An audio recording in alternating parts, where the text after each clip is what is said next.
All right, this is the Pro Wrestling Illustrated podcast. Happy New Year, everybody. The first one of 2014. And for the occasion, joined, as always, by my co-host, Brian Solomon. How's it going? Happy New Year.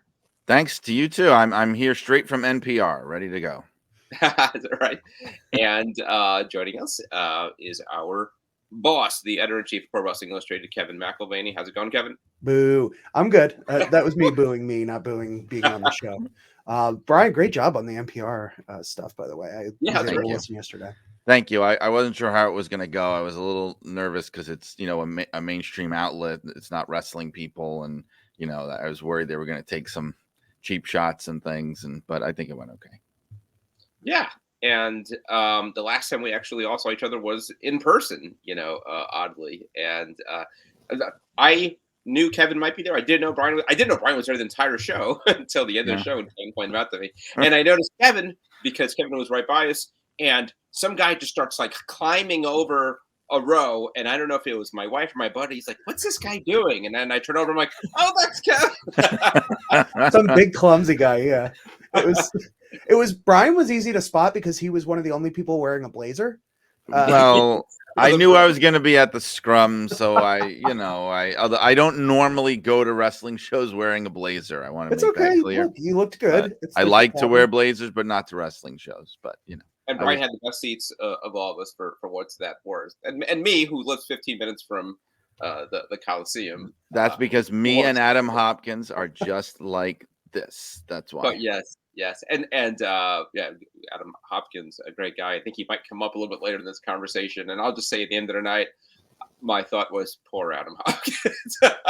That did cross my head. Adam kind of saved the day with something that we might get to later. And it shows you, I think, Adam is a pro. That's as much as I'll say. Anyhow, we've got a lot to talk about. We were all together because we attended Worlds End here on Long Island, Nassau Coliseum. Suffice to say, I got home a lot faster than you guys, and I was home at 2:30, so I don't even want to know what time you guys got back. But have our thoughts on the show and just kind of the overall experience, and I think, what it left us thinking about AEW going into 2024, and I think it's kind of a mixed bag. There's some stuff to be excited about, some stuff that maybe not so much, some very serious real world news in AEW that we'll touch on as well. We would be remiss if we did not talk about kind of the biggest story coming out of the last week, which is the Rock showing up on Raw and making what I think is the clearest indication to date that he intends to return and wrestle Roman Reigns. When, where, we could speculate. You'd think WrestleMania would be the time and place, but pretty clearly, and that's some of the irony of this is that the one time that they do plan way ahead for WrestleMania is the time that they get this monkey wrench thrown in. And I think part of the conversation, Brian, is something we've talked about a lot. Is it makes you again revisit some of the decision making from a year ago at WrestleMania 39. So we'll talk about that and a lot more. There's news coming out of Impact, which officially returns to TNA this weekend. New Japan. I think we all want to talk a little bit about our thoughts on the Iron Claw, which I think by now we've all seen. So we will do that. Before we get to all that, let's talk about Pro Wrestling Illustrated. I don't have my copy of. I don't know if you. I wish I did. That's not it. That's not it. Anyhow, it just as well because by the time people. Well, when is the new issue coming out, which is the Year in Wrestling? The digital edition of the Year in Wrestling is coming out a week from this Thursday, so that would be the 18th, I believe. The 18th. And then it'll hit newsstands on February 6th. So subscribers will, of course, as usual, be getting it somewhere in the middle of those two dates. Okay, so spoiler free, even though I know some stuff's out there. No AEW. We did AEW revealed, but it was in conjunction with AEW that FTR is the tag team of the year. I think I'm comfortable revealing one of our Stanley Weston Award winners, and that is in a lot of ways long overdue. But he's been active on and off for all these years. So, drum roll. Sting. Sting is going to be the one of the two recipients of the Stanley Weston Award this year. So, yeah, I mean, he's of course winding down a storied career, and that's going to be, about 2 months from when we're recording this at Revolution. So I think it's very much deserved. We're not really in the habit of giving this award to active wrestlers, but given that he's just about to retire, I think that's an exception that can be made. Yeah, timing couldn't be more perfect. What else is there? Obviously, all the awards: Wrestler of the Year, Match of the Year. Any thought? Again, spoiler free. Do you expect different than the 500? If fans complain, they can only look at themselves because they made these decisions. Were you surprised by any of these picks, Kevin? Yes, I was by a couple of them. Spoiler free, it's kind of hard to give it away, but the most improved wrestler of the year really surprised me. I think if I say too much about why, it'll give away who it is. But I am of course counting all these ballots, but also putting together things like the short lists. And you put people on the short list for different reasons, and sometimes you think, oh, this person deserves a mention on here, but I don't know how many votes they're going to get. Sometimes it's somebody you don't list at all, and they just start getting a ton of votes. I'm like, in some cases it's they really could have been on the short list, and other times it's, well, I'm not really sure what people's rationale is here, and it's not quite the latter, but it is.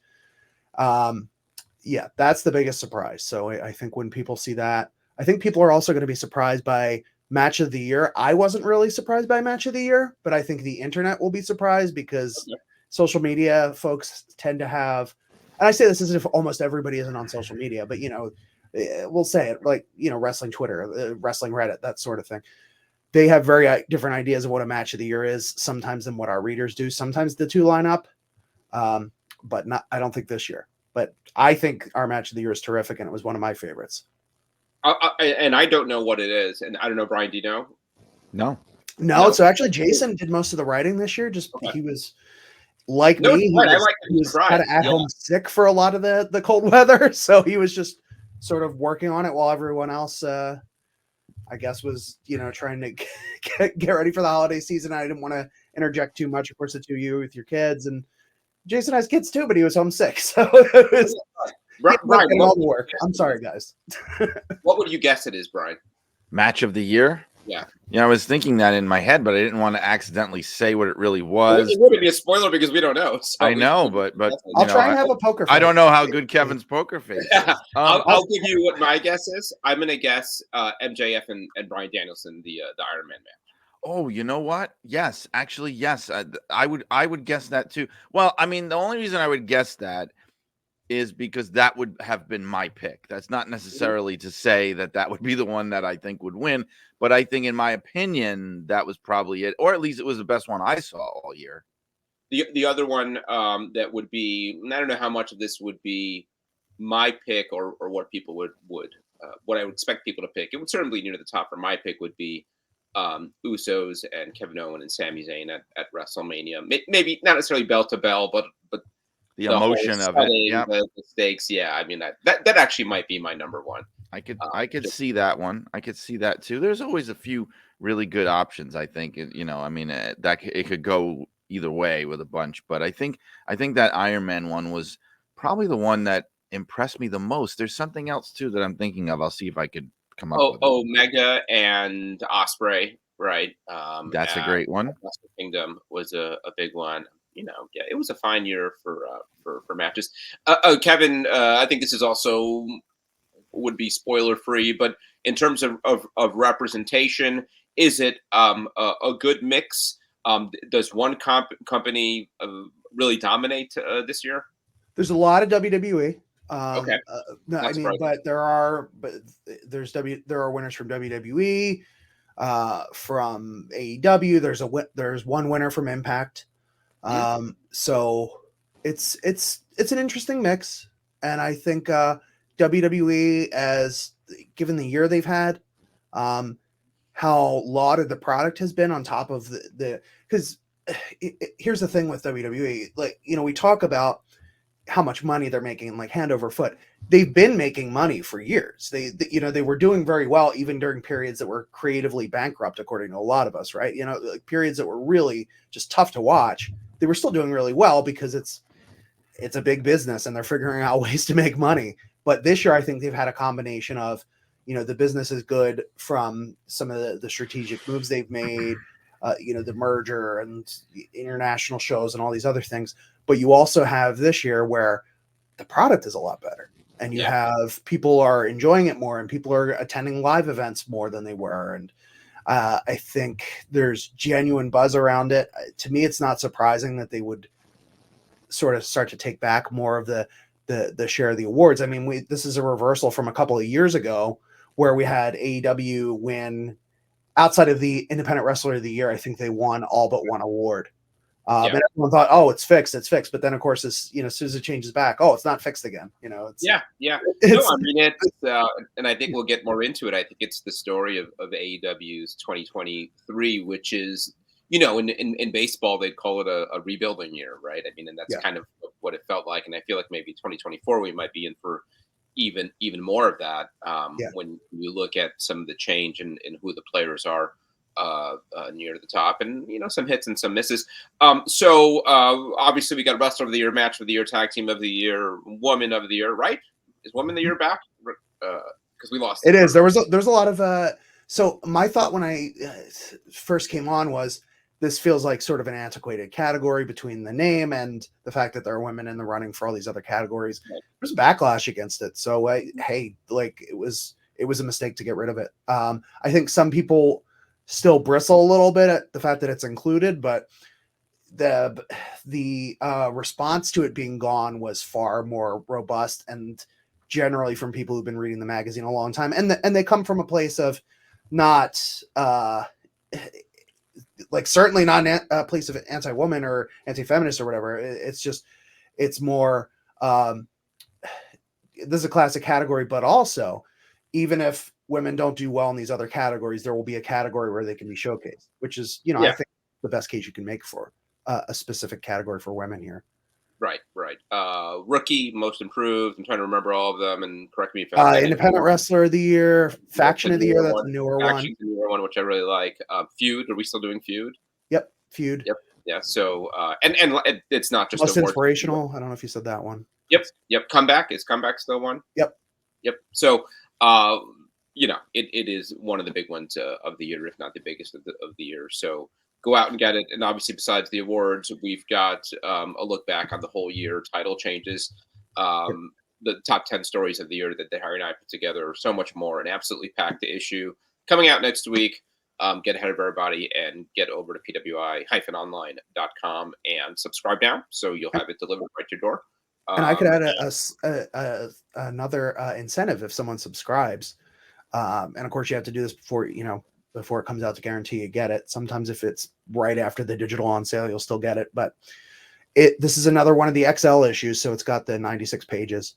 Right. And on top of that, a slightly elevated cover price for newsstand buyers. But subscribers get it, no extra charge.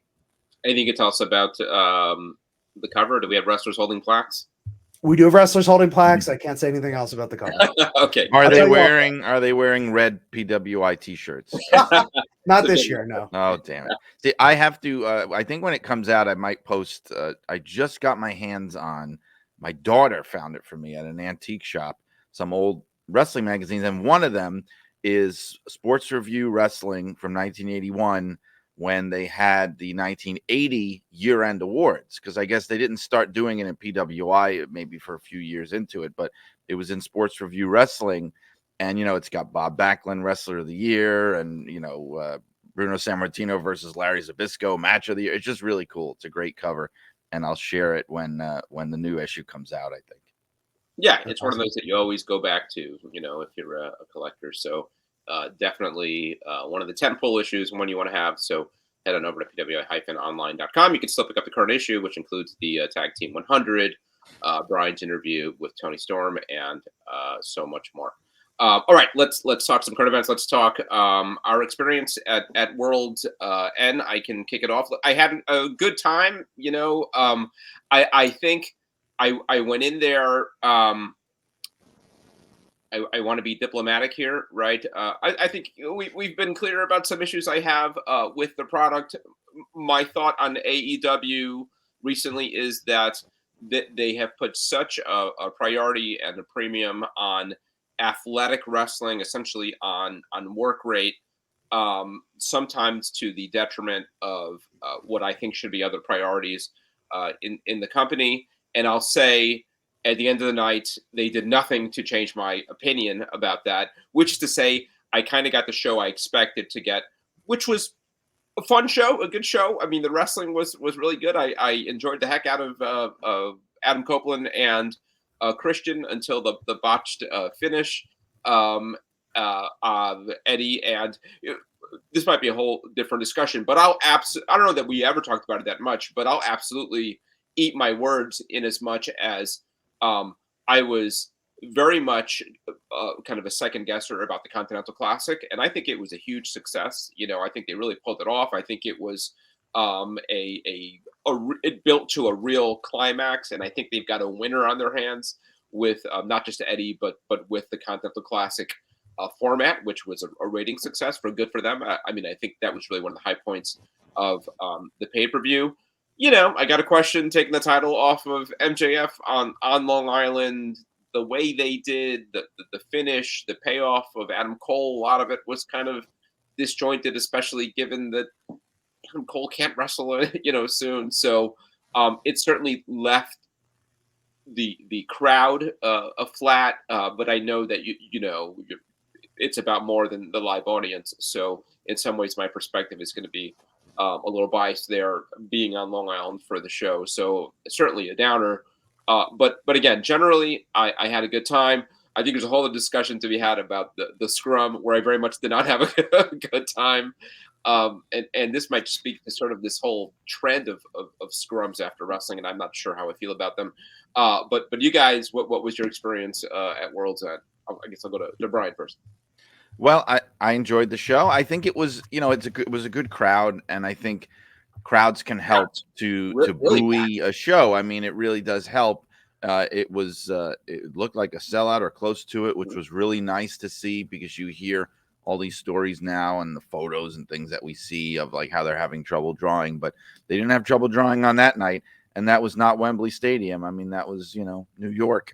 Excuse me. I haven't seen the Coliseum that full for a wrestling show in a long time. Yeah. And it gave energy to the show. I felt like the people that were out there and that were really on their game, they were able to get the crowd response. The matches you mentioned for sure. I also want to add to, I know it was out of nowhere and it wasn't even supposed to happen, but I thought Swerve and Dustin Rhodes was a very cool little match. Like, you could just see somebody like Dustin. He's such a pro that he could just make something out of nothing. And the storytelling they did in that match, they really got the crowd going. And Swerve is, he's like lightning in a bottle. I mean, he's one of the handful of people, and Tony Storm's another one, sorry, Al, that actually really benefited by leaving WWE and going there. And it didn't seem like it was going to be that way with Swerve. I thought when he showed up, it really fell flat for me. I was like, oh, this is going to be a disaster. It just didn't have any juice to it. But boy, was I wrong. I mean, he's somebody that I'm thinking in my head they should think about putting the belt on, honestly. I agree, yeah. But it was a good show. I agree with you about the main event. It felt, it felt like a very WWE thing to do. Mm-hmm. To kill the crowd dead like that in their hometown. Not this WWE. No, not that like what we think of as that frustrating, like almost passive aggressive to the audience kind of thing, because it was I understand that he's hurt and he probably needs to take time off desperately. There's other ways to do it. It doesn't have to be on this show. Even if you do it on this show, you could have him really get screwed over in a way that really leaves the door open. Whereas this was a pretty clean finish. Samoa Joe really convincingly won this match. Right. So, I mean, it was a weird choice to me to end the show that way, but it's happened before. Yeah. How about you, Kevin?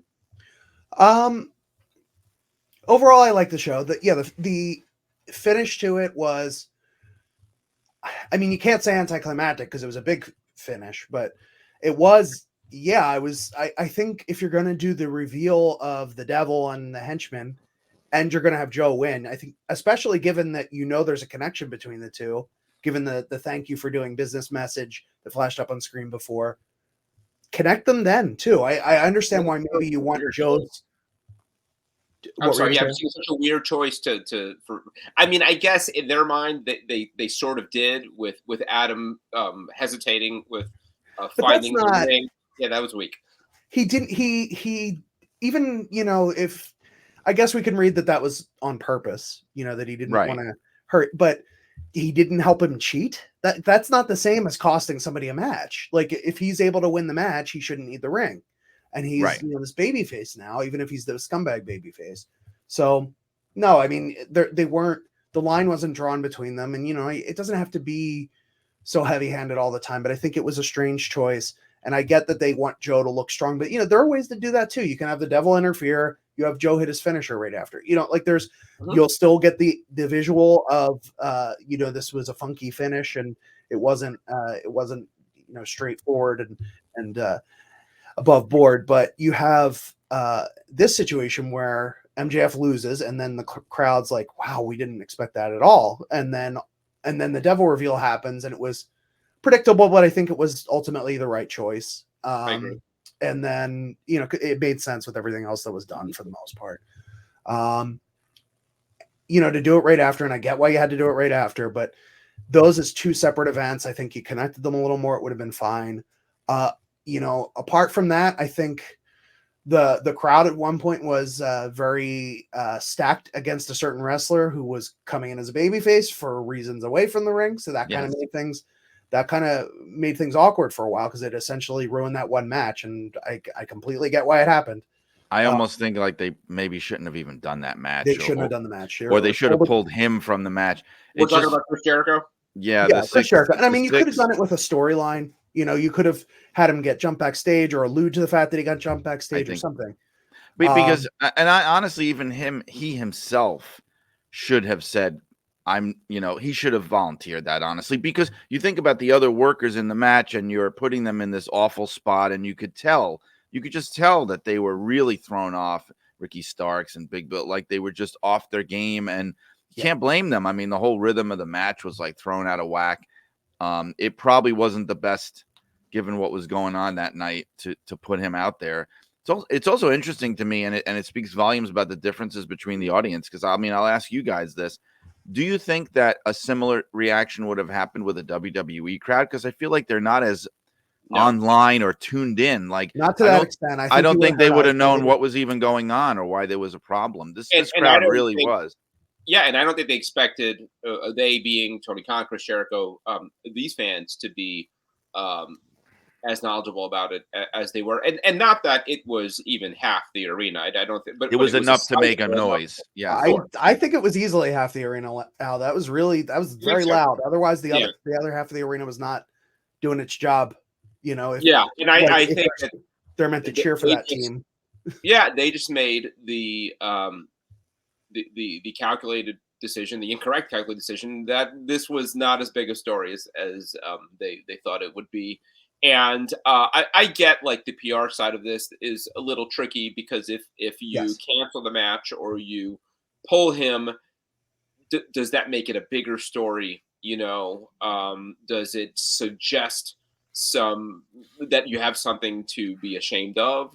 I mean, and I'm not saying it is, but if it is truly a non-story, complete fabrication nonsense, then you can argue that the thing to do is just to go along with business as usual. So maybe they thought that was the move. I think that was the logic, but anyway, I'm sure we'll get into this a little more. I don't want to dwell on it too much because we have so much to cover here today, apart from AEW. But I will say, apart from that, those two things, I mentioned those up front because those were my biggest criticisms.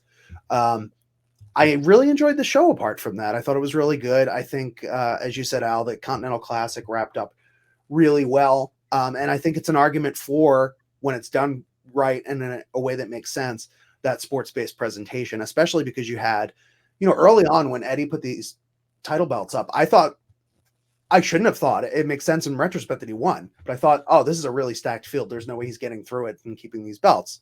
That's a shame. He just got that Ring of Honor title belt not that long ago, with the New Japan strong open weight title as well.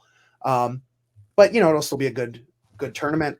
And then when it became clear that it was going to be him in the final, okay, well, he has to win this now, because not only did he put these belts up, he's the guy who, in tears tells you about how he grew up watching All Japan and it saved his life. And, it was a dream of his to get to Japan to win the Triple Crown championship.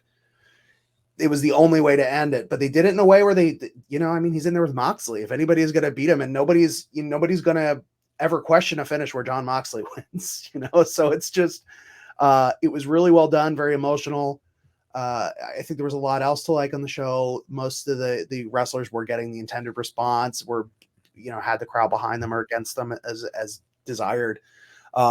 Swerve is maybe an exception. Because that was a weird part of that match. Yeah. I don't think they had anything against Dustin normally, but he would get booed because he was, up against Swerve. I also wonder if he gets a bad reaction because of his connection to Cody, Maybe, but I don't know that I've heard it to this extent on other shows. I think that crowd just loves Swerve, and I mean broadly the AEW crowd. And I would go further than saying I think they should consider putting the belt on him. I think that is the plan. It's just a question of when. He's certainly being positioned for it. He was very protected in the Continental Classic tournament. He's been winning every other match he's had since then. With I think he had one loss in the tournament, if we don't count the triple threat final or semifinal. I think he's being positioned. I don't know when. I could see Joe having the belt for a bit. You have to have a way that makes sense to put the two of them up against each other, especially if you're running with Swerve as a heel for now. Yeah. But I think it's just a matter of time. I mean, you never know. I'm sorry, I think there might be someone in between, whether it's Bryan Danielson or something like that. Yeah, I'm sure. Yeah, Hangman. There's lots of possibilities. I think based on the show and the match, you would never know that he was supposed to be the heel. Sure. We were all sitting in the same section. And but he wrestled like a heel, though, Brian. There crowd was didn't take right. it. No, that's what I mean. Like, they were doing their best. They really, when I say that Dustin's a pro and all that, and he's great. He was working full on heel, and Dustin was doing everything in his power to be this like underdog, like, oh, how could you leave him alone? God, leave him alone. He's, he's a legend. What are you doing? And the crowd was having none of it. Yeah. There was a gentleman in our section who was very, shall we say, very passionately against Dustin Rhodes. Oh, I heard those chants. Yeah. In some very colorful language. I just thought it to me, I have this from being in AEW crowds and even watching the show, I feel like more than other fan bases, it's like they really do. They have the people they like and the people they don't like. And it's almost like the booking is irrelevant. Like, they're just going to cheer and boo for the people that they want to. And you can't change their mind. No matter what happens, they just like who they like. And they love Swerve. They love him as a heel.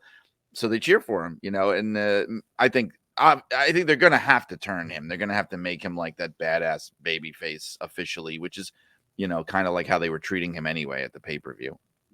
How different would things have been if it was Keith Lee in that match? And at this point, I mean, do we ever get it? Should they just really just kind of move on now and just sort of accept this as a cursed match that it's never going to happen? I think maybe. I almost feel like when they booked it, I can't be the only one. There were people thinking like, didn't they do that? Oh no, wait a minute. No, they didn't. They were gonna do it and then they didn't.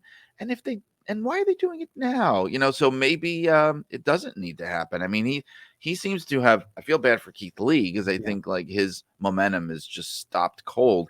But it's not needed anymore. Like that was a match I think that was going to be. It might have been a blessing in disguise for him, because imagine him getting the Dustin treatment, and it might have been even more vicious for him.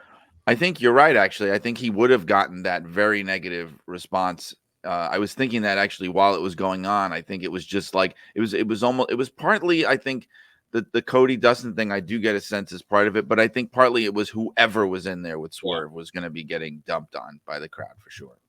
Yeah, Keith Lee could also be positioned as a challenger for Swerve if he wins the belt later. Like that, maybe that's the way to go. He'd have a long way to go to get there, Well, he's going to need to recover. He's hurt, It's Same with MJF, really. Like it's. I think that could be like a Rampage main event or a Dynamite main event or something. Yeah. Let's briefly talk about MJF now that we're at the end of his record-setting title reign. Some uncertainty about his future. This was, the contract here that he had been building up to, and certainly he's teased going to WWE. I don't know how serious he is. at the very least, looks like he's going to be off of TV for some time, recovering. What do you think his future holds? Is WWE a real possibility, and would it be a good move for him? And I'll say on that, with all these guys, and we've talked about this before, and I think with some exceptions, I think this is the case with a lot of people, if not all. I do think the goal at some point should be WWE, because there is a reality that it is the big leagues in a way that even AEW is not. So if only to check that box and, test yourself. I'd love to see MJF and WWE one day. That said, I don't know. He means so much. He means so much to AEW. I'm not convinced yet. I think WWE would value him. I'm not convinced yet that they would go all in on him in a way that AEW has. I think they would look at him and say, "Oh, he's only whatever he is, 25. He's still got so much to learn. He doesn't whatever look at this camera properly." So, and he's got enough time that even if he waits out a whole other contract cycle, 3 years, 5 years, he still has time to one day show up at WWE and make an impact. So I'm okay with him staying where he is for now. Yeah, I mean, everybody was making a big thing out of how they took his name off the roster page, but I mean, they've done that before. I don't think that's any like ominous sign or anything of his leaving. I do think WWE would be interested in him. I've heard that they are. I mean, he's one of the handful, and Jade Cargill was another one, and they got her. And I know this sounds petty and spiteful, but it's the wrestling business. I think another big motivator where they would want him is because they know it would hurt AEW very, very badly. And that's just as important to them as what they would do with him. He's a smaller guy, and it doesn't come across as much in AEW because they have smaller guys on the roster. They're kind of what you might call a light heavyweight company sort of a thing. And I mean, Samoa Joe notwithstanding as their world champion, but I think that might be accentuated more in WWE. Like it really hit home for me when he was at the Iron Claw premiere. Did you guys see those pictures? And he was posing with John Cena, and also he was posing with Corbin. And he looked Corbin's real big. I know he is, but he really looked like a child. He looked like a cruiserweight. And I think that might be a hurdle to get over. I mean, look, it could be gotten over. He could be like an Eddie Guerrero or somebody like that. It didn't matter to him. But I think it would be like a startling visual to see him like face to face with some of these guys, and that you're thinking of these dream matches, and these guys are like 6 inches taller than him or whatever. I mean, I know it sounds unimportant, but it's that superficial stuff that they do care about. So that might hurt him, but I still think they're going to want him very badly. Yeah, I'd like to see him over there eventually, and I don't think that he goes over there as a top guy, and I don't doubt that he'd have to prove himself and build himself up. I think he'd be up for the challenge. I think he'd see it as a challenge, and we've seen this throughout MJF's relatively brief career. Is you put something in front of him that he's not supposed to be able to do, and he knocks it out of the park. So I don't doubt that he would see that as that next big challenge. So I don't know if it happens now or not. Kev, do you have any thoughts on MJF? What happens to him? So I say this not reporting it, not with any inside information. I would be shocked if MJF has not at least already signed an extension. Yeah. I think especially given everything that happened last year, where there was, or was it 2022? The years are running together now, but when 2022. Yeah. I think if they were going to go all in on him, to use their term, the way they did, they would want some kind of reassurance that he was sticking around for a while. I think him wanting an increase on his guarantee was legit, and I'm sure he got it.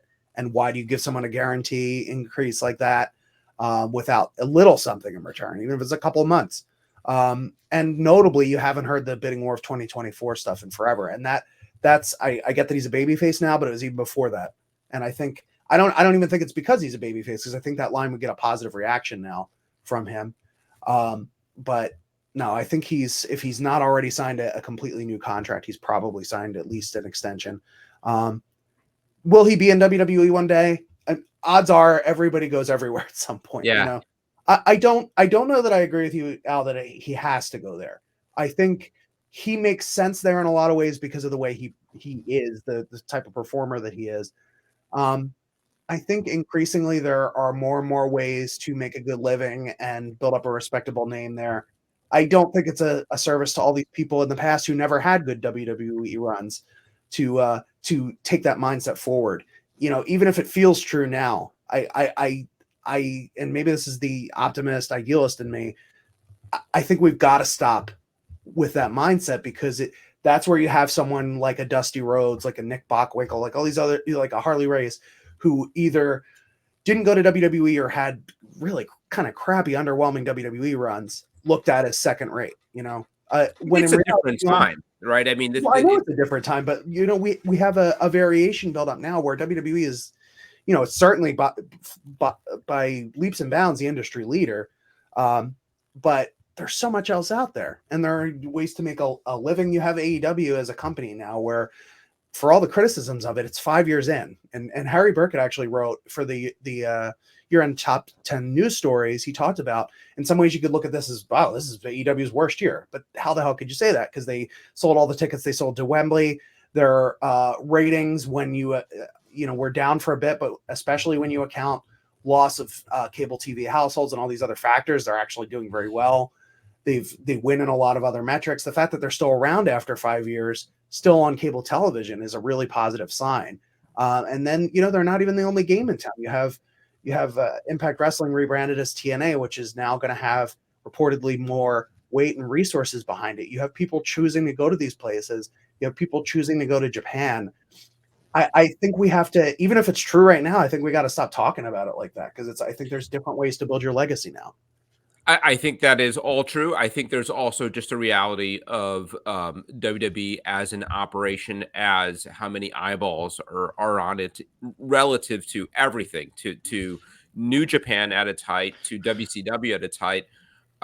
It is a different league. Well, WCW at its height had more eyeballs on it, though, Al. Like, it's smaller. It's small. The TV ratings are infinitely smaller. Yeah, but the whole business model is completely. It's hard to even compare the two. But you're talking about a mainstream product at that point, where wrestling was a mainstream product, and yes. WWE back then was far greater in a lot of metrics. Even though it's making more money now, it's a different system. Yes, so, yes. I mean, it is all to say that there's a reality in the difference in the size of an operation of a WWE and everybody else. No question. And you're absolutely right that you know, it is not to say that you can only be a success or have a successful career if you're in WWE, but there is a reality that you will only, and I want to choose my words carefully here. You are more likely to achieve a different level of notoriety working for WWE than most everywhere else, and I think that's apparent from who are the top stars in AEW. With the exception of MJF, it's a lot of ex-WWE guys. That was another one of my big takes from World's End, was match after match after match. It was loaded with a lot of ex-WWE guys. And I know it's not the same as what like a Dixie Carter era TNA did, and AEW, certainly in the case of Swerve and some others, are maximizing talent that was not used to its fullest extent in WWE. But the reality is, you know, they did Edge and Christian, you know, and that was just a match of two WWE guys, and there were others throughout the night. But this all to say, look, if MJF and Kenny Omega is another good example. Kenny Omega is a Hall of Fame wrestler who essentially never worked for WWE, so it is not. And I think of people like, we could go here all day, you know, Bobby Eaton or something. These guys who had these incredible careers and were not WWE stars. So yes, you're absolutely right. But also, I think you got to be realistic about there is a difference. And again, we've talked about a little bit like the shopping mall test, and I'm sorry, Eddie Kingston walks through a mall. Yes, the smart fans, the AEW fans are going to gravitate to him. They're going to know who he is. I'd say there's a good chance Eddie Kingston can walk through a mall unbothered. And Cody Rhodes certainly cannot. Roman Reigns certainly cannot. I think like there's just a reality of the differences between those. There's also the benefit. There's always a benefit to moving around because it freshens you up. I mean, that's part of it too. It's like that. I think it would be like a whole reset button. I mean, that would be a good thing for him. Not that he's stale or anything, but it's helpful for people's career sometimes to go back and forth. I also think it's because, I mean, we all know that the audience for the two companies is different. I mean, I know it sounds crazy and maybe I'm completely off base on this, but I think like, for example, when CM Punk recently came back to WWE, I'm not going to say it was the whole crowd, but there has been most certainly a percentage of the fans who really thought this is his first time wrestling in 10 years. And there really was, I mean, not everybody, you could hear the reactions and things, but there definitely was and has been an undercurrent of people who had no awareness that he has done anything since 2014.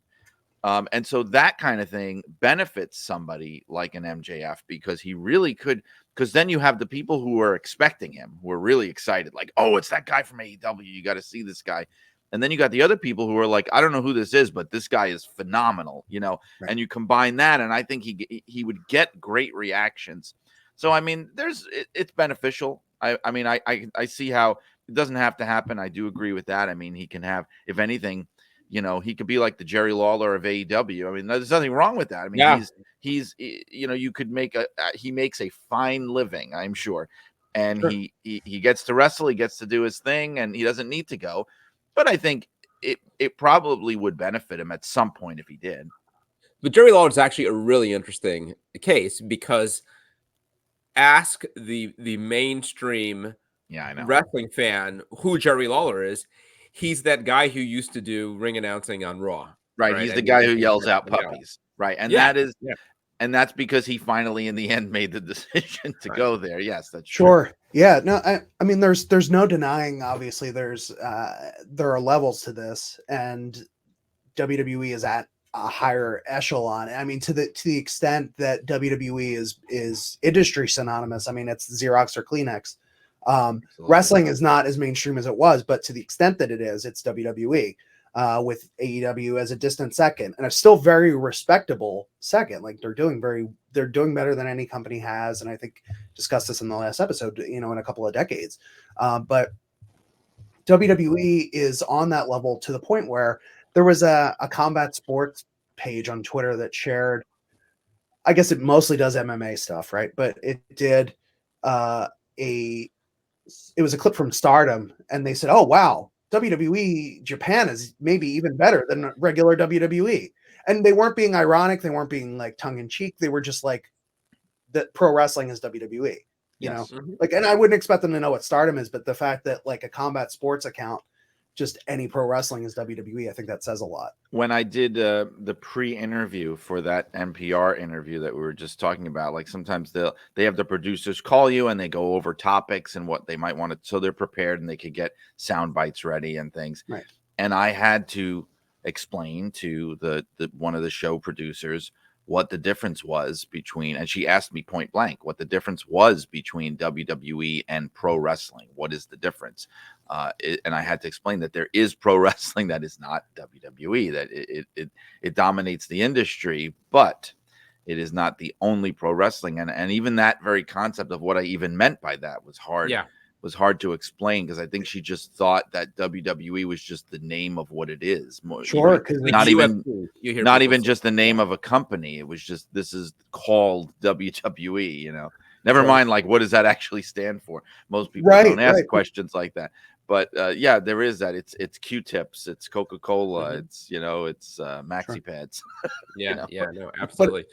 But it's I know we have to move on, but I would just like to add one last thing, that it's WWE is the highest level you can get to in terms of visibility and notoriety. There's no questioning it.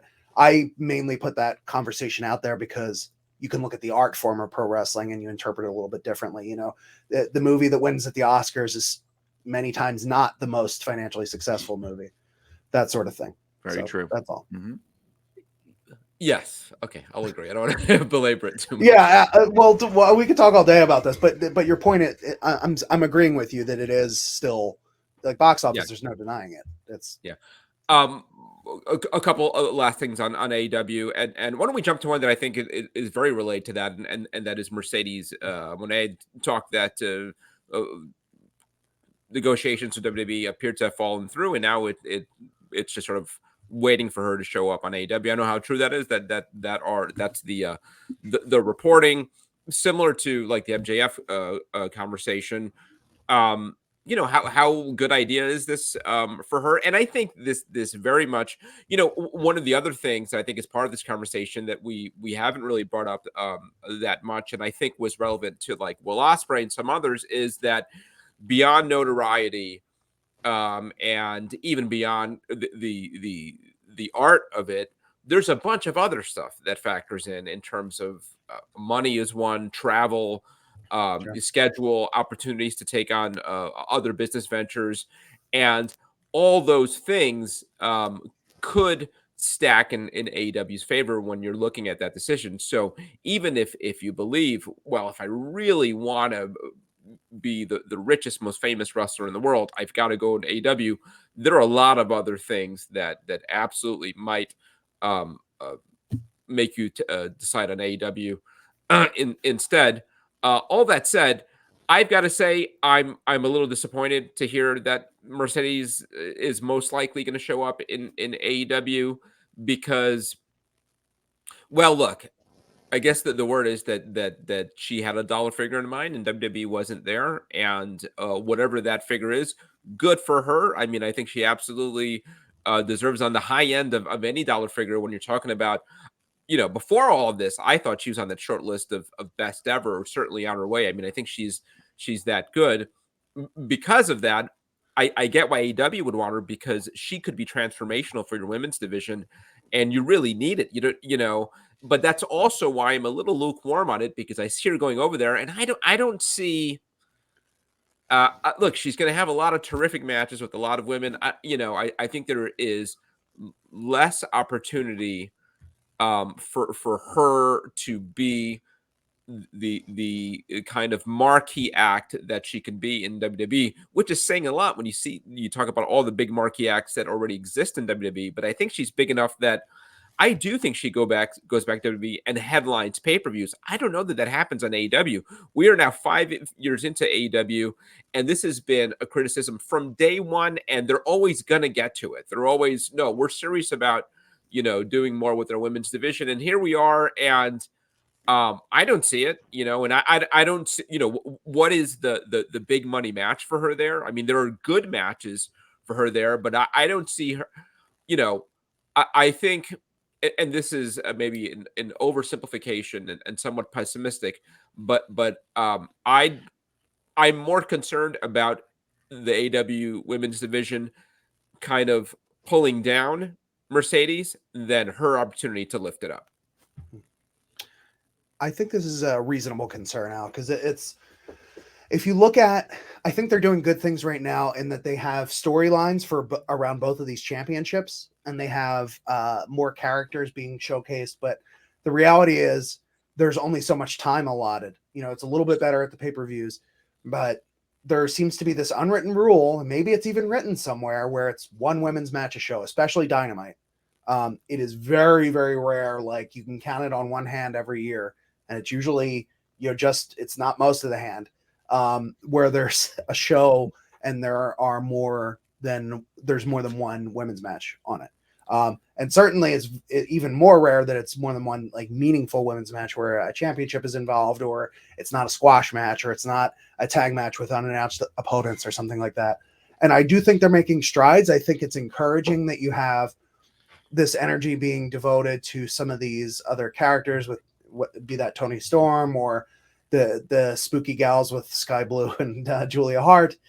But you also have Deonna Purrazzo in the mix now, which I think that's a huge get for them. Again, if they use her. But I actually, and Cameron Hawkins, Seahawk on Twitter was talking about this. He's an occasional contributor for us. He raised a really good point that, Mercedes goes there and even if she gets everything she wants on paper and there are matches for her, I think like her and Jamie Hayter would be really good. I think she hasn't had as much opportunity in the ring with Toni Storm. It's a little different with this iteration of the character. You have her and Deanna. There are options, and then Cheetah and some others. But you also have the reality that if she only has one segment that she can appear in per week, or she can't wrestle if there's another woman wrestling on the show because they only do one women's match a year. And there's all this talk. Even you go online and people are talking about like the network wants this. I don't buy that. I don't think the network says you can only have one women's match. But if that is the case, or whether it's coming from Tony or anybody else, Tony Khan, not Storm, I think that really limits how the division can grow. So she can potentially do very well in her one segment, but if there's no division to build around her, then what's the benefit to her staying there long term? The only real thing I really can think of is, like you said, the availability to do other things, to go do, side projects, to act, to go, and if she wants to have another couple matches in Stardom or New Japan or something to that effect, or she wants to go to Mexico, she's talked about wanting to do that as well. But I think there's a limited structure in place for the women's division in AEW right now, and that has to be rectified before Mercedes is going to be featured very well there. So I like you, I have reservations about her going back to WWE, given the way things were handled on the way out. Granted, it's a different regime in place, but I also definitely have some reservations about her ending up in AEW. Yeah. How about you, Brian? I think the one optimistic note that I take away from it, though, is the fact that if and when she does come in, she's the biggest star that they would have in the women's division. And I think that they've probably ever had, somebody that's main evented WrestleMania, like legitimately. And so that could be, I don't think it's the kind of thing that it is a game changer for the whole product as a whole, like, let's say, getting somebody like a CM Punk, but it could be a game changer for the women's division, possibly, because when you have somebody like that coming in, you would think at least that would be the motivation to be like, okay, we need to showcase this person. This is not, no offense to anyone else they have here. They have some of the best women wrestlers in the world, but this is not Chris Statlander. This is not a Toni Storm. This is not a Julia Hart. Like, this is somebody that you give the red carpet to coming in. And that could be the reason to make women more a part of the show, simply because she's there. Now, having said that, I don't know if they're going to actually do that, but that would be the move. Here's the thing with the women's division in AEW, and it's a shame because it's one of the best personnel-wise anywhere, is any wrestling company, you train your audience. You train your audience for the responses you want. And there is no denying, look, we were there. There's no denying that the women's matches, the crowd very often checks out. They do. There's an energy that kind of just leaves. But I don't think that's on the women. I think that's on the company, because that's what they have been taught. Like, this is a throwaway. Oh, this is the token women's match. I'm going to go to the bathroom. I'm going to go get something at concessions or something, or I'm going to talk to my friend who's sitting next to me. That doesn't happen in AEW. It doesn't with the biggest names in the women's division. It's not because they're miraculously better performers than the AEW women are. They have great women, and both companies have great women. It's that the crowd has really been taught these people are a big deal. Bianca Belair is a big deal. You cheer for her. Rhea Ripley's a big deal. You respond to her. They've already made Jade Cargill into a bigger star than she ever was in AEW, and she's been on TV for 5 seconds. Like, they just do that. Like, they educate you. Like, this is somebody you're supposed to care about. And that's one thing that AEW needs to get better at doing, because they've taught this reaction, I believe, is taught. And so hopefully, like, her arrival, Mercedes Mone coming in, could be something that makes them sit up and say, all right, we have to do this a little differently than what we've been doing. Otherwise, this person's not going to want to be here. This person that we're paying a lot of money to is going to be a very unhappy person. And so I hopefully that causes some positive change. I think it gets back to sort of what my gripe, and I don't know if that's the best word, but my sort of my take of what AEW is, and where its shortcomings are is that there's such a hyper focus again on work rate and athleticism that I think they get excited about Mercedes coming in and, oh, she could have such a good match with this one and she'll have such a great match with that one. And even the talent that AEW has, who's a woman who they just brought in who was like seconding Tony Storm? Mariah May. Yes. Yeah, right. So forgive me, I don't know a whole lot about Mariah May. She apparently has a reputation and is very good, and that's fine. The reality is most fans don't know much about Mariah May. Okay, so but they get excited about bringing her in, and it's like, wow, you're going to see some great matches with Mariah May. Maybe. I don't know who she is. And I think that's the same way they look at Mercedes. It's like, oh, and the people you talked about who she could have great matches with, Jamie Hayter, others, I don't doubt it. It can't just be about that. And I think Brian's right. I mean, I think the point is you bring her in and she is a giant star. She should eclipse everybody else. She is a pay-per-view headliner. And I think WWE gets that, not just about her, but I think as Brian's touching on, even the women they bring in up from developmental, I just think that, and this really is about the competing philosophies about between the two companies, and we're simplified. One is more about work rate. One is more about, that intangible sports entertainment presentation, superstars, all that stuff. Sure. Al, you inadvertently muted himself. Maybe I can jump in here, but Kevin, you did this, didn't you? You have the I did not. No, I'm kidding. Al, I get what you're saying, and I agree with it, and I think that's also a concern with Mercedes. I just want to backtrack because you specifically used the example of Mariah May, and that actually refutes your point, because Mariah May is being built up as a character before you see her wrestle. So that's the whole. You can't say, oh, there's no story, and they don't give me a reason to care. They're doing all these vignettes with her and having her fawn over Tony Storm and throw flowers at her and try to be the like her shadow. But when it's very obvious that at some point she's going to turn on her, like they're doing the story. So like, you can't say that they don't give you a reason to care about her when they're giving you the reason to care about her. She's a very good wrestler and we're going to see that. But also part of the appeal of her character is she kind of goes in there and it's easy for her. That's like her hook. Like, I'm just good at wrestling and I'm beautiful and I'm charismatic and I get things when I want them. But part of the way you build a character like that is you don't have them go out and do it right away. So just in defense of that one case, I agree with you in general, and I don't think it underscores what you're saying about, or undermines what you're saying about Mercedes. But Mariah, that's a port because they're actually doing it right with her, in my opinion. Maybe so, but I think there's a difference, and I think this even gets to like the Tony Storm presentation, which we could go on all day about. But there is telling you that this person is a big deal, and sort of like building up this character. Yeah, I don't know that I can articulate as well as it's in my head. Versus showing, I get it. It's a gut reception. Yeah. And let's not even get this Tony Storm, but I have all kinds of problems with her character. And we should move on to WWE anyway. Just real quick about the scrum. It was because it's where we spend most of our time together. It's just brutal. And this isn't necessarily even a dig at AEW, but when did it finally let out? 2:30 in the morning. And what do you guys think about just this? Because WWE does it too, so this isn't to pick on AEW. But to me, this whole idea is sort of like it's so fraught with all kinds of problems, because it's just weird. There's so much sort of glad handing between the promoters and some of the reporters out there, and what you really like wanna have answered is why this booking decision, why the decision for this person to win and this person to lose.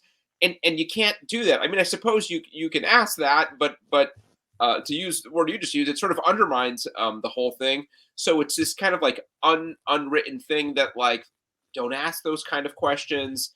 And it's just was kind of like Tony Storm, who are doing it completely in character.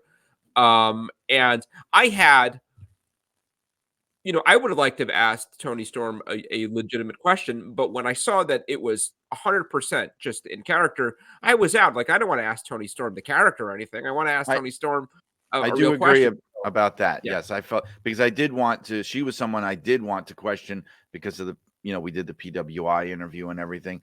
And I understand why they did that. I mean, she's a real character now. That's like having the Undertaker at his prime come out there and just all of a sudden turn into Mark Calloway at the press conference. Like they weren't going to do that. I get that. But I didn't ask a question because I didn't want to just be a part of the shtick. I'm just, it's not what exactly. I'm not a wet blanket or anything. I love what she does, but that's not why I was there. And it was a little tricky. I mean, look, pro wrestling scrums, they're the only press conferences where the press applauds for the people as they come and go, which is a little weird. And I do not do it's yeah. I went with a reporter friend who works at my day job with me, not a wrestling reporter, a straight up news reporter. Al, you're muted again. He's getting so excited. I gotta stop moving this mic.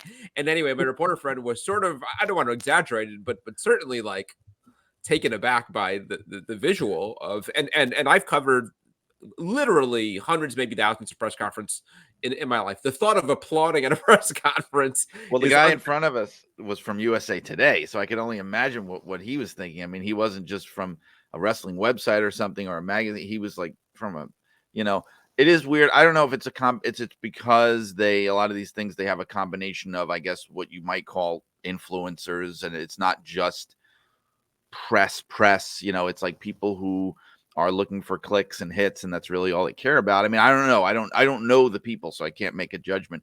But it definitely feels like sometimes people feel like they're supposed to be part of the PR for the company, which is weird. And the two companies do them very differently. That has to be acknowledged too. Like WWE, also, they will walk that line where like Triple H will come out there, Paul Levesque, and he'll be very like, I'm going to talk the numbers and I'm going to talk the business and this is the thing. And then all the wrestlers would just be in character. And except when they suddenly don't feel like being in character. But for the most part, their press scrums almost feel like it's an extension of the show in a weird way. Like the show's still going on. Whereas the AEW ones, it's more like, okay, cut. Like now we are here, like the show is over. And now, hey, we're all out of character. And wasn't that a great show? Which has its own levels of weirdness to it. Because then you feel like, well, like you said, what am I supposed to ask? What can I not ask? I also feel like I think this last one was an example of this, where there might be this hesitance and this backlash now, similarly to what was happening with Dark Side of the Ring, where all of a sudden people were afraid to talk to them because, oh my God, the other guy that said this and that, he got in trouble and this guy got in trouble. I think that might be happening now because I think there was a little frustration, no offense to anyone that was chosen, I think we were hoping for some of the bigger names and things that we didn't get. And I think that might be part of it. I think you might be getting talent saying like, I'm not going out there. I'm not doing that to myself, shooting myself in the foot. Like I'm going back to the hotel. I'm going to the bar. See you later. I think some of that might be going on and that might be impacting what the press scrums have become maybe. Yeah, I mean, I really thought it was just kind of a mess. And here's a place where I absolutely do. If you're going to do it, I do think WWE just does it better, right? I mean, it's tighter. The decisions of who goes out there, it is a top newsmakers and top names coming out of these things. I'd be happy for them to do away with them altogether or just limit them to Levesque on WWE and Tony Khan. In the end of the day, that's who you want to hear from. And that was my frustration, was that it was close to 2 a.m. before Tony started taking questions. And meanwhile, we're sitting through a half hour of questions for Julia Hart and Daniel Garcia. And no offense to any of these people, but sure. And I think like you found reporters kind of trying to come up with something to ask these people to sort of be courteous, and the reality was, you needed the Sandman, not the wrestler, the Sandman from the Apollo to come out with the hook. Yeah. Well, I want to defend Kevin now for a second too, because I think I want to say this because I saw the reaction. The best question of the whole right, night. You did, but I saw some of the reactions that frustrated me. You did an amazing job, not only asking, and I'm not just saying this because you're here and because you pay me, but you did a great job in not only asking a pertinent, right question that needed to be asked. You phrased it in a way that was most designed to elicit a meaningful response. You had a follow-up question, which almost no one ever does, right? Because they take the mic from you right away. They don't want you to do a follow-up question. But I want to say, because there were people that were saying, oh, why did you have to ask a question while Julia Hart was there and you're taking time away from the talent? I think I speak for all of us when I say we definitely had a sense. I'm saying this as an explanation that Tony Khan may have been trying to sidestep getting direct questions asked to him, in the sense that he seemed to be bringing all these people out, and there was a concern that at the end of all that he was going to say, okay, thanks guys, it's been real, boom, I'm getting out of here. That was the vibe in the room, right? Yeah, we didn't know, and maybe he didn't know. Who knows what goes on in his mind? Maybe it was spur of the moment, but we didn't know that he was gonna, at the end, because he normally does it at the beginning, right? We didn't know that he was going to have his does it a little bit section throughout. Like, right. He'll pause for a few minutes, and it was a lot looser than it normally was. I honestly, I felt very conflicted asking when I did it. It actually seemed.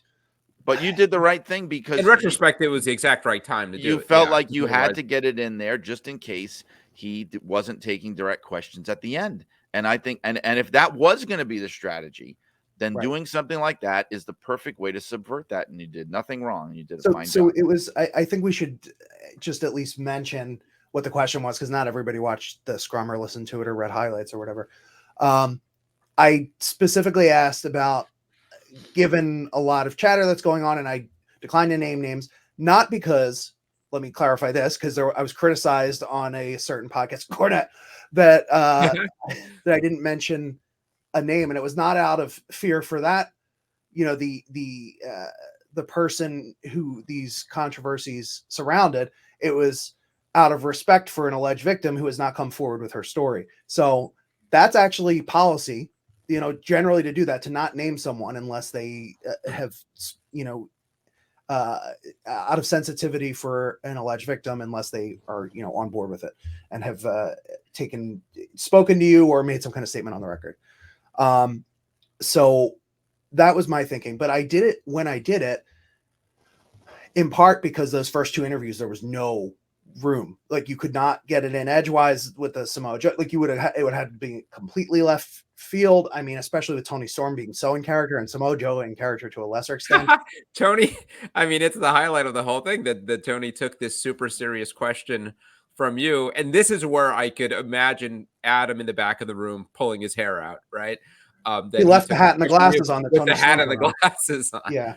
And Adam came over right after and that. Took it off him. And got it off him. Yeah. It's I do believe that Tony forgot that he had it on. I think he's just so. I agree. Oh yeah. Yeah. I don't think it was on purpose. I don't think he was making light by any means. But I asked it then in part because Julia was on the card and people are into what she's doing, and you had 3 women's matches on the card, and that hasn't, that's not a regular occurrence.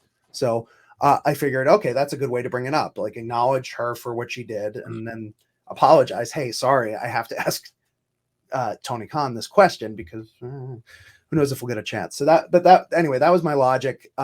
Everyone still, if anyone still wants to be upset about that, I get it. I'll own that, but just by way of explanation, because I certainly couldn't explain it there or in a 240 character tweet.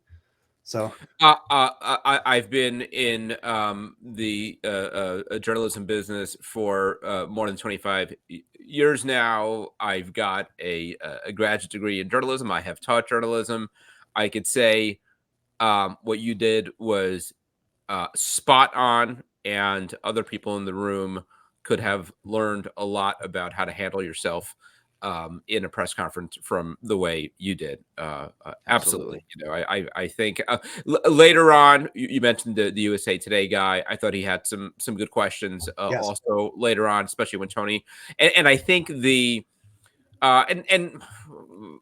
again, not to disparage anybody, but I think you tend to get the better questions later on when it was Tony who was the person who had the answers that we were looking for. I bailed because it was 2 a.m. So it was just ridiculous. They need to tighten that up. It was a mess, and I don't think it was a good look for them in the end of the night, just how they handle that whole thing.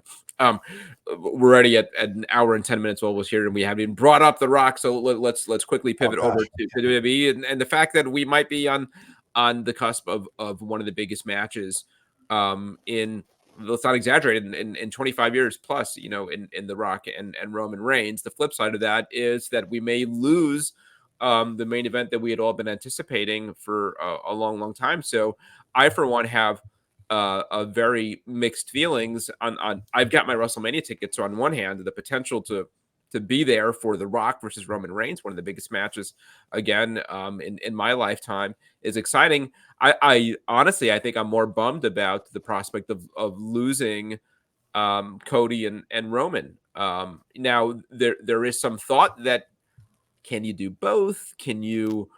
Does The Rock and Roman Reigns necessarily have to be at WrestleMania? Does Cody and Roman necessarily have to be in WrestleMania? There's 2 nights of WrestleMania. Is there a way to do both? It does seem to introduce a whole bunch of questions and a whole bunch of problems. All that said, I absolutely get that if you have the option of doing Roman Reigns and The Rock at WrestleMania, you got to do it. You have to do it. It's the biggest match in wrestling. Sorry, Cody, and it's a real bummer, but I do think that the way to proceed is you got to go with this, and you got to figure out something else for Cody. What do you think, Brian? Well, I'll never stop saying it, and I said it a year ago, and some people thought, well, in perspective and over time, you might change your mind or whatever. They made the wrong move a year ago. If this happens, absolutely, right? I mean, if this works out. Now again, it was always like, let's wait and see. And now we have waited and seen. Right. And right now you can look back and say, yeah, they should have done it last year. If this is because if they had, let's say they do what they seem to be preparing to do.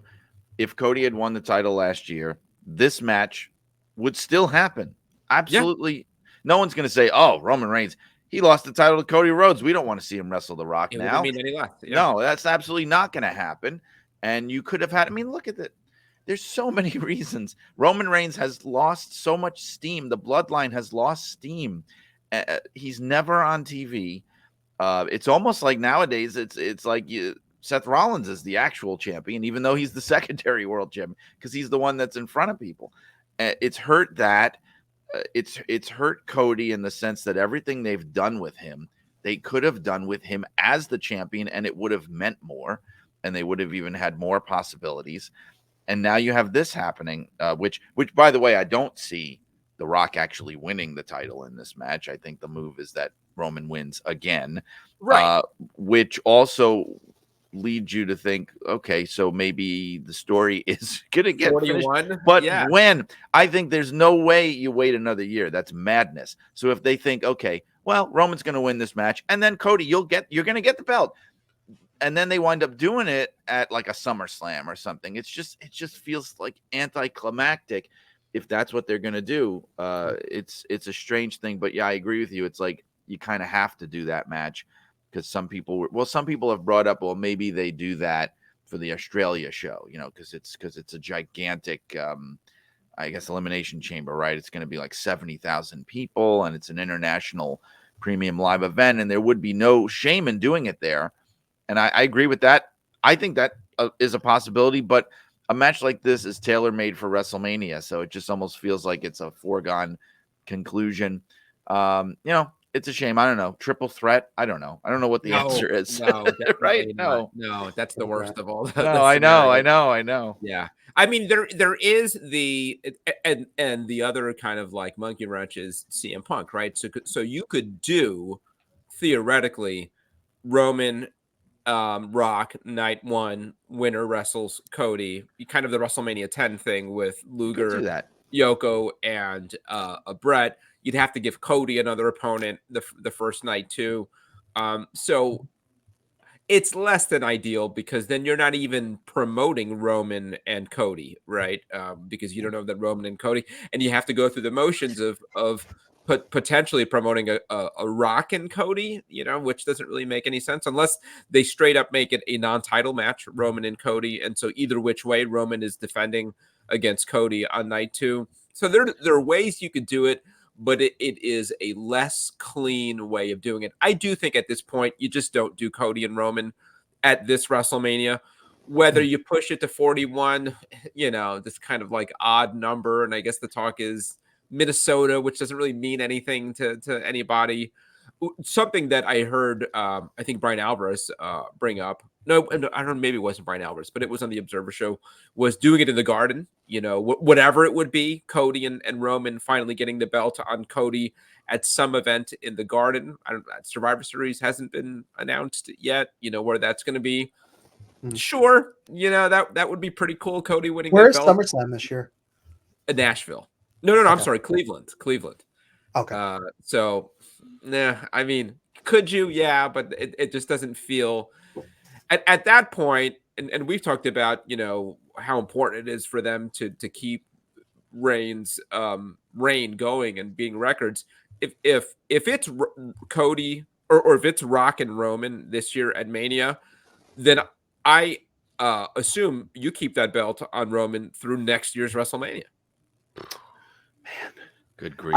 I think the longer you push this out, I don't even disagree that that's maybe where they're going with it. But the longer you push this out, we've seen already, the more things can pop up, and unexpected things can happen. People can get injured, So it really is. It's a dangerous game you're playing there. Yeah. I saw a spoof flyer that somebody posted. It was like Roman versus Cody, and they're all gray and grizzled, and it says WrestleMania 2057 on Mars. Yeah. Well, people have been saying that they're shooting for the Hulk Hogan record, the 4 year. I think Hogan, it was like 4 years and like a week or something, which, again, I've said it before, all of this makes no sense to me. I don't see how these imaginary records like help your business at all. Unless it's almost like Bruno, but even then it's like no, don't even say that out loud, please. He's not going to. I think that it's like you're booking, I don't know, you're not booking like you're booking like a mark, to use an unfortunate term. If you're thinking like, well, we have to break these records, like who cares? Who cares about this record? But if that's what they're trying to do, then you're looking at like August, so it's possible maybe that he holds it and maybe he loses it at SummerSlam or something. I don't know. It's just so disappointing. Another option that's out there, especially with the new Royal Rumble main event, so they got the Fatal 4-Way with Roman. Can you take it off of Roman at Rumble without Roman being beat, right? So Randy Orton pins LA Knight, new Universal Champion. Roman never got beat. The title is and then Randy versus Cody at Mania, which is a match, a big match. You haven't put so much. It's still less than satisfying because he never beat Roman for the title, but it's a way to get there, kinda. But yeah, none of it is. It's such an unsatisfying end to Roman's run, though. Like that's the other part of it. I think even if it's good for Cody, it's okay. Roman's reign went out not with a whimper, but not with a bang, but with a whimper. Right? Because the part of this is the whole thing's been building to like who's finally going to beat this guy, who's finally going to do it, and if the answer is nobody, I think that's going to be very, very frustrating for a lot of fans. If not, and I'd say, there's a better than 50% chance now that this is what we're dealing with. If it's Roman and Rock at WrestleMania, and you got to find something else for Cody, what is that thing? I mean, he's out of the main event picture. Night 1 has got to be Punk and Rollins, right? And so night 2 is Roman and Rock, and what do you do with Cody Rhodes? I guess Randy, but it's a mid-card match at this point.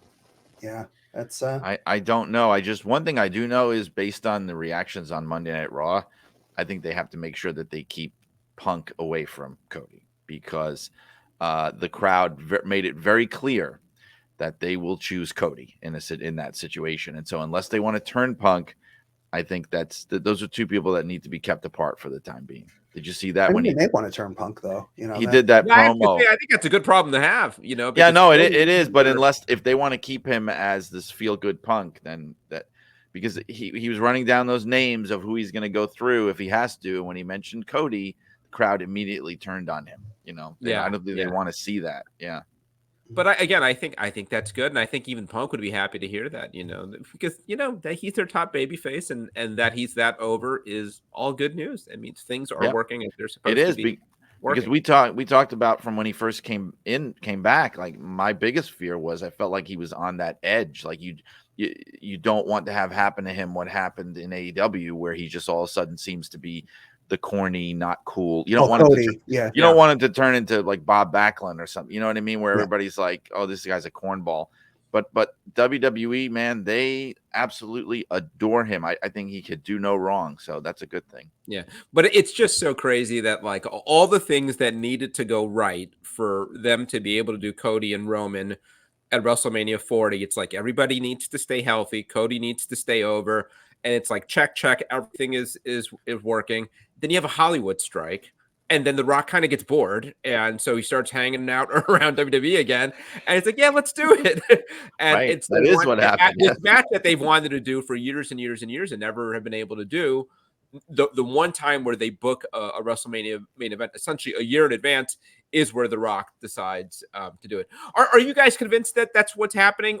Is this just more teasing from The Rock as he's done this before? I mean, I'm also not 100% sure that this is real. I'm glad you mentioned that, because I was sitting here while you guys were talking thinking like, did I miss some kind of decisive announcement? Because I don't want to sound dumb and say like, did they? Because I don't think that just based on what we've seen that it's 100% that the match is happening. He said that tease, and we know that Vince's thing always was never advertise something that you're not going to deliver on, but Vince isn't running the show anymore. So I don't know. I think that unless we hear otherwise, they could do a thing, because people have talked about the kind of shape he's in and the fact that like he gets blown up just walking to the ring now and stuff. Maybe he's in somebody's corner, or maybe it's like that kind of thing, or maybe it's like a tag team situation. I don't know. Or I don't think it's for sure that unless we hear otherwise that they actually want him in the ring against Roman. I was thinking that maybe they had said it and I missed it, but no. I don't know. I mean, I don't think it's written in stone just based on him saying head of the table, Yeah, but no, they've dropped other hints. He did was it like a Make-A-Wish thing or something where he talked about he met somebody who was a fan or something, and he said, we're just getting started. There's a lot more coming up. So it sounds like he's in sort of WWE mode. And there was also, it wasn't just what he said in that promo. It was the reaction of Cole and the other announcers really acknowledging it, returning to it on Friday with Roman, having Paul Heyman talk about it. I mean, if it's not happening, I don't know. I feel like they would kind of pull back on expectations, and they seem to be leaning into them. Yeah, I'm inclined to agree with that too. However, there's always the question of when and where it happens, and you could push it back, but I don't see why you start teasing it so now if you're not going to deliver on it in the next couple months. So, and you need to, I mean, with Dwayne Johnson, there's just logistics of like, you need that opening. And if there's a window, you got to jump at it, right? I mean, you've got to take it. So if he's available, first weekend of April, 2024, then you got to do it. I just have to say, it's such a shame that there wasn't an opportunity to have Cody win the championship last year, that where literally everything else could have remained the same and it would have been better. Yeah. I mean, it's such a shame. Yeah. I mean, there was really, and look, hindsight's 2020. They had a big plan in place, and who could have predicted that this is the year they finally get to do The Rock and Roman Reigns. So sure, we will see. So not a lot else, I guess, to talk about WWE. But before we jump in, Iron Claw, and I don't want to spend too much time on this. Brian and I talked a little bit on the last podcast before either of us saw the movie. We both have, we all three of us have since then. So wanted to give a quick reviews. I got to say, I took my 13-year-old, and I was in, and he didn't really know the story, and we were in a theater filled with people that clearly didn't know the story that well. And I'll say they all liked it more than I did, and I do think it's one of these situations of where if you know the story, it can affect your enjoyment of the movie, because inevitably you're comparing and contrasting against true life events. Now, I'd say my criticisms are beyond that. It's not just a matter of it not being as authentic as I would like, and more that the decisions that were made to depart from the true story, I just have a hard time dealing with. I don't know why some of those decisions were made. I disagree with them. The biggest, as we talked about, being the decision not to include Chris Von Erich. And I was willing to give it the benefit of the doubt in that, like, all right, they're telling a story here, and there must be a valid reason why they made that decision. Now, having seen the movie and seeing what they decided to commit time to and what they didn't, I'm even more down on the decision to leave Chris out. And I in some ways, if you were, he'd be like the last person I would have left out. I mean, I think his story is so particularly tragic, in that you're telling the story of a bunch of brothers that to some extent, and I don't know how true this was, but there was all this idea that they were kind of pressured into the business and seeking their father's approval, and there was different levels of reluctance among all of them. And Chris was the one who really dreamed of being the hero that his brothers were, and couldn't. So, really puzzled to the decision of leaving that out. And there was a lot of other stuff that, they played fast and loose with some historical stuff. But I got to say, even in the stuff that really resonated, I just don't think they got the most out of it. I think they blew through the deaths. It's like they dealt with so many of them in a condensed period that there wasn't a lot of time to even really sort of fully digest each of them. And stuff like, the NWA title, that they spent so much time in the first half of the movie, to the first third, talking about how this was Fritz's a goal. He was sort of like obsessed with winning this title. And then when they finally do, it was just kind of blown by. They don't even show it. It didn't seem nearly as significant as you would have thought. And I think that was the case with David's death. They just sort of started. It almost felt, ironically, like a wrestling card, where they spent so much time on those first several matches that they had to condense the last several matches, and they were kind of pressed for time. And because of that, I enjoyed the movie. I was disappointed with the movie. I don't think I think that the movie is benefiting from people not knowing the Von Erich story and really being enthralled by this incredibly tragic story. And so they're benefiting from the fact that most people didn't know about this, but I it just leaves me thinking, like, you left so much on the table. You could have gotten so much more out of this. I mean, if you're able to move people as much as you did with I think a story that wasn't nearly as strong as it could have been, imagine if you really told the full story. Well, I think I had somewhat of an opposite reaction in a way, in the sense that, well, first and foremost, I have to say I thought it was a very good movie, which I think is the number one priority. You get people online that are complaining that Michael Hayes' trunks were the wrong color. I'm not even exaggerating. And I'm just like, what is wrong with you? Like, there's no other response to have to it than that. You can't make a movie for, a few hundred diehard fans of world-class championship wrestling. That's like that can't be your number one goal. And so, like, Al, when you say that the people that didn't really know the story that well, or your kids, enjoyed it more, I almost feel like that's mission accomplished, because that's most people. And you can't be too caught up in getting all the details right. You want to tell the best story, and that happens in any kind of. That's my point. Right. Okay. I was gonna address that. That happens in any biopic. You have to condense things. You have to, even like when they make a comic book adaptation, where it's, which I see plenty of, and people will complain that this wasn't exactly faithful to the comics, and this character, why did Batman have to kill off the Joker? Now, well, it's because they're trying to make the best movie. They're not writing a comic book. They're writing a movie.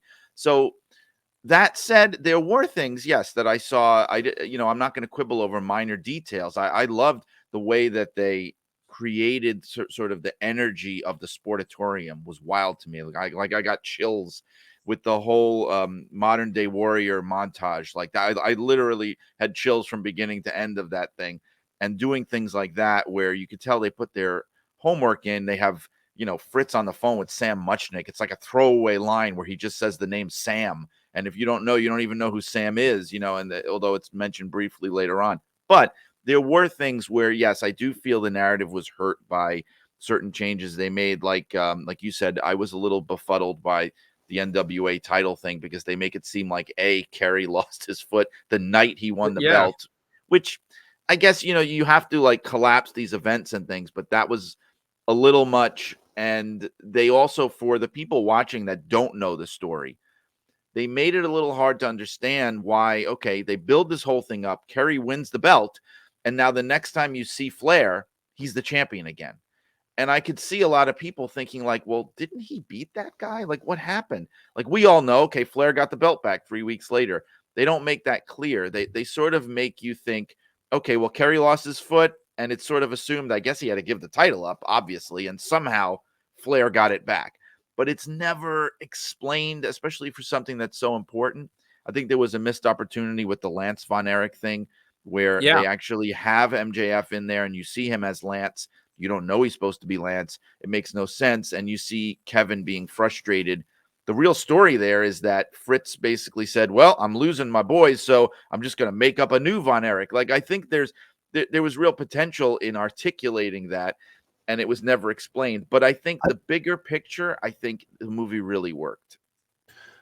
Specifically with the Lance Von Erich stuff, I mean, a lot of that is cutting room floor. So I'm curious if there will be like a director's cut later on where some of that will be added back in. It'll make a little more sense. Even just from like we licensed a bunch of stuff for use in the movie, and a couple of things ended up PWI is in the movie. Yeah. I was going to say, but there was that, more, and like, I'll talk to you guys about it off air. Maybe that's awesome. It's because we're already running so long, but it's I have a feeling there's a lot of stuff that was filmed that would have filled in some of these gaps, though not all. I don't think Chris was ever, seriously considered, at least by the time they were, making this thing. But I really like the movie overall. There's some stuff that's sort of mashed together, set in different places than where it actually took place.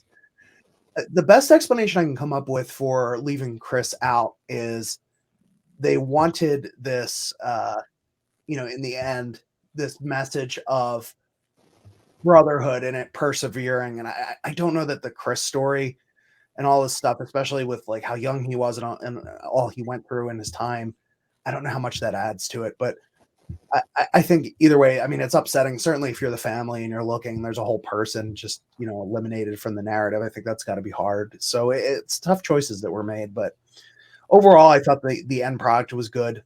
I really enjoyed it.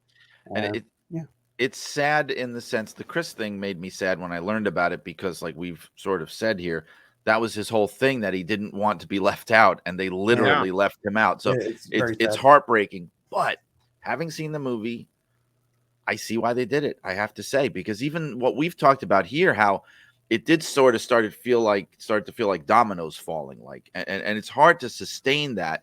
You have to dramatically, when you're writing a narrative and a screenplay, you have to make us care about these characters. You have to explain what happened. You have to like seamlessly move from one thing to the next. And it already felt like they were slightly rushing these things. And I feel like if you had another person in there, my God, I mean, you'd have to make the movie definitely significantly longer, especially when you've got, as morbid as it is, the situation where like Chris and Kerry, their situations, their deaths were very similar. Like Kerry, the reason that he shot himself under that tree is because that's where Chris shot himself. So like you would have then had to duplicate that. And I understand that maybe it makes it even more, gives it more gravitas, but that's a lot of ground to cover, and it's a lot of heartbreak. And boy, is that, I mean, there were people saying maybe it would have been better as a mini series or whatever, but I just feel like that's the reaction today, where we have, people gravitate towards these prestige TV dramas that everybody feels like everything should be a TV series.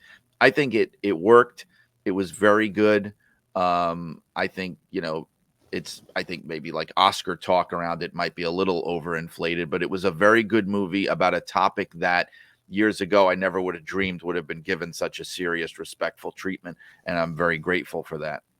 Yeah, I guess the problem is, again, the judging the movie that was made, versus the judging movie that could have been made, and you're fantasy booking the movie, Al. Yeah, I know there is some of that. All that said, I mean, even judging the movie that was made, I think it's good but not great. I mean, I think there were, and I watch a ton of movies. And I think there were a lot of decisions there that I didn't totally get. The things that they missed. I don't think they did as effective a job as they wanted to in building Fritz into. And it's oversimplifying to say the heel, but this idea that he was this domineering character. I think the Lance thing would have gone a long way in showing that kind of dark side, and they didn't do that. If anything, they went a little easy on him. I thought they did, actually. Yeah. But then that payoff with Kevin and Fritz after Kerry's death doesn't work as well, I don't think, because we didn't see Fritz be all that bad. And then a lot of stuff. I mean, there was a lot of time spent on stuff that, in retrospect, I don't know why. There's the whole scene with Mike playing the college gig, which really ate up a lot of time. A lot of the buildup of the relationship between Kevin and his wife took a lot of time, which would have been fine if there was a more meaningful payoff. And ultimately, I didn't think her role was all that. It wasn't everything that it could have been. It wasn't as significant given how much buildup there was. And all these things make me think, like, you're making all these decisions. And they are decisions. It could have also been a decision to include Chris in the movie. I was amazed that they left out that Doris divorced Fritz in the end. I feel like that's a major that gives you get a sense that their marriage will never be the same. But I mean, that gives like a definitive end to her story, where even though in the movie we see how she enabled him and it was horrible and she wasn't emotionally available to the kids, but in the end she finally said, enough of this, and I'm going to go to Hawaii with my son. You know what I mean? Like, I thought that was maybe a missed opportunity for her. I forget if they specifically mentioned the divorce in the end credits, but they do in the not post credit sequence, and what happened to everybody. They did mention that everyone moved in with Kevin. Nice. I'm interested that you brought up the party thing, because that was my first thought for something to cut. And I sat with it a little more, and the reason I liked that they left it in is because it did show that bonding moment of them as brothers, and also you had a callback on that song a couple of times where Mike was trying to play it and he couldn't get the notes out anymore. Yeah, and also that Mike could very easily get lost in the shuffle in that, and I think that scene established his character more and made you care about him. Oh my God! If you've ever seen the footage of the press conference with Mike Von Erich, that was eerie because it really captured it so well. The real one was worse, but it shows you like how it really looked and felt like it. Like the minute they cut to it, I just like jarred for a second because I've watched that press conference and it really felt like I was watching the real thing. Yeah, that was my kid next to me the whole time saying, and he's did that really happen? And I'm just telling them time and again, it was worse. It was worse. So as heartbreaking as the movie is, it's like the true story is actually even more heartbreaking. Real quick, any qualms with the casting? The one I'd point to is Carrie, who a really good actor. I forget his name, but come on, I mean he could have been cast as Chris. He was tiny and not built. I mean, he had muscle, but you couldn't look less like a Carrie in terms of Carrie was a specimen. And he was the biggest of them all. They had Mike as a huge guy who was actually a little guy. It was just some weird. And I get that, again, you're not just looking for lookalikes, but it is the Carrie one in particular, I had a hard time with. There was one scene where when they first introduced him, and you see him on the track when he's preparing to throw the discus there. And it's like shot from below where you can't really tell the size discrepancy, where I thought it was remarkable. Like he looked, hair's good. Yeah. That actor doesn't really look like Kerry Von Erich, but in that shot he did. I mean, and you could tell that they put care into that of in that moment of introducing him, like where you go, oh my God, he looks like Kerry. But But yeah, I mean, it was weird that he was so significantly smaller than Kevin. I don't know if the average moviegoer cares about that. No, One thing I want to say about the match, though, and like you said with the Flair thing and how they just showed it on TV and Doris is watching it at home. I think one concern might have been on a smaller budget movie like this to recreate Texas Stadium, like would have been tough. You know, you would have, I guess they could with a CGI crowd, but you still have to be in a large space. Maybe they just didn't want to have to do that. If you notice, they actually show real footage from the match. That's actually Flair and Kerry on the screen that Right. they're showing. Yeah, I mean, I think that might have been part of the reason why they didn't make more of that than they could have. Also, like the actor who they got to play Flair, which I don't want to open up that can of worms, but I mean, yes, he was a cartoon. I had much less of a problem with it than most people did, but I don't think that actor and that would have been dramatically up to what that would have required, because you get like but even that, I mean, that whole promo for Flair was just completely unnecessary. It just felt like sort of grandstanding, and I have my thoughts on it, but you know, maybe so yeah, there are a lot of decisions throughout. You know, the Ultimate Warrior got to mention. I don't know. Yes, if I'm the only one who... that's right. Jim Hellwig got to mention specifically. Yeah, like, he did, and he buried him. Yeah, yeah. Anyhow, well, we've got along here. Before we run, any thoughts on the return of TNA and Hard to Kill? Sounds like a really good card. I just had a thought because I had specifically mentioned wanting to preview it because it's coming out. End of this week. Why don't I come back on? We'll talk about the awards after the issue comes out, and we can talk about Hard to Kill then. Does that work? Okay, absolutely. Yeah, right. yeah. We're Let's put you on the spot. Now you can't say no. Yes, absolutely. Yeah. Al and Brian are game for everything. I lost my TNA Impact. Right, I'm a Verizon Fios guy, and this week I go on Verizon Fios, and Access is gone. So I can no longer watch TNA every week. There's a way. We will discuss. Yeah. Okay. All right, guys. Thanks so much. A lot to cover here. The first one of the new year. Is this? I forget when the PWI podcast started, but is this the 10th? I think this might be the 10th year, not the 10th anniversary, but wow, I might be coming up on a 10th anniversary. I think you're right. It's at least the 10th year. I remember if we started in 14 or 15. But anyhow, another year. Excited to be doing it for another year. Having a lot of fun. Glad to have you both on and looking at having more people from the magazine on throughout the year. Before I run, Brian, what have you got going on? What were you on NPR talking about? So it's a podcast that NPR does and a live broadcast called the 1A.